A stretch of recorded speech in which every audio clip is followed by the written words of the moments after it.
Good evening, and welcome once again to the Orsus Reading Room. Over the course of these conversations, we've spoken with soldiers, spies, historians, adventurers, sailors, and warriors. Tonight is rather different. My guest has been many things: a Roman empress, a kingmaker, a conspirator, a hunter, an inquisitor, a woman who has worn more names than most of us have had hot dinners. For over 3,000 years, she stood on the opposite side of a war that most people never knew existed.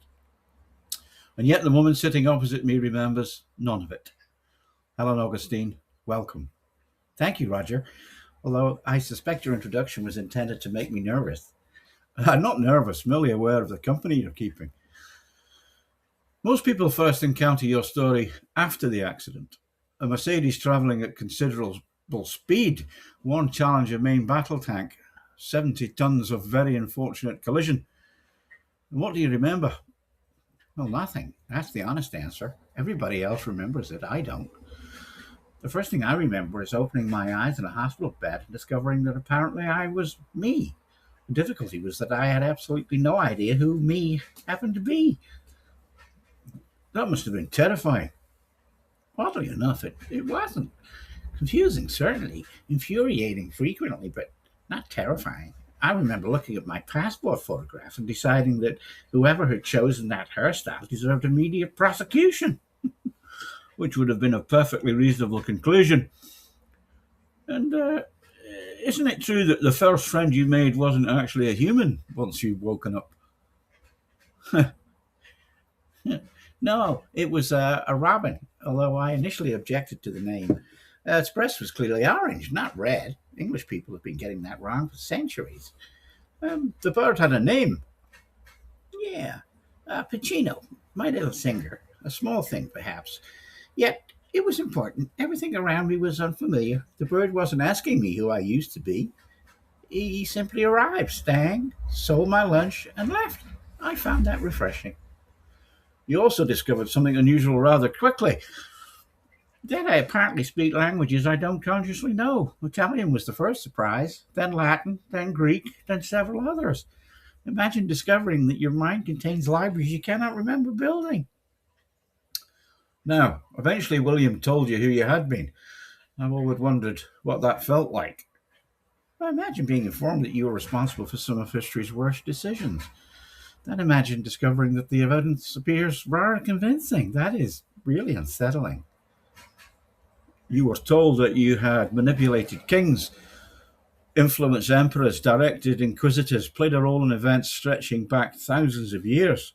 Yes, and I was expected to accept all of that and trust. At first, I thought everyone was quite mad. Then I began to notice things: the languages, instincts, memories that were not memories, reactions I could not explain. Eventually, denial became difficult. We cannot discuss your story without discussing your father.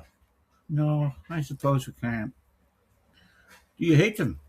No, which would make life much simpler. I fear him. I understand him. I opposed him. I oppose him now, but hate, no. You cannot spend 3 millennia in someone's orbit and reduce their relationship to a single emotion. Then let me ask you the obvious question. Who are you? Helen Augustine, Eleanor de Augustine, Flavia Julia Helena, Constantine, Goldfinch. Which one is real? Well, all of them. Well, none of them. Those names are just like clothes. Some fit better than others. The woman sitting here is simply Helen. That is enough. William once said that memory and identity are not the same thing. Do you agree? Well, entirely. I lost my memories. I did not lose my conscience. That distinction may have saved my life. Perhaps even my soul. Final question, and after everything that happened, after discovering what you had been, and after learning that your father was, not very nice, and all the things that he'd done after 3,000 years of war, what do you wish for? Oh, peace. Peace. Not victory, not revenge, not vindication, just peace. Peace for William, peace for Hugo, peace for Dusty, for all the people dragged into a conflict they never asked to join, and perhaps, if I'm very fortunate, for myself. Helen Augustine, formerly Constantine, formerly rather too many things to list. Thank you very much indeed. And we're glad that you're now or a goldfinch. Thank you, Roger. And if you happen to see a robin on your windowsill, leave him some crumbs. I will indeed. Good night.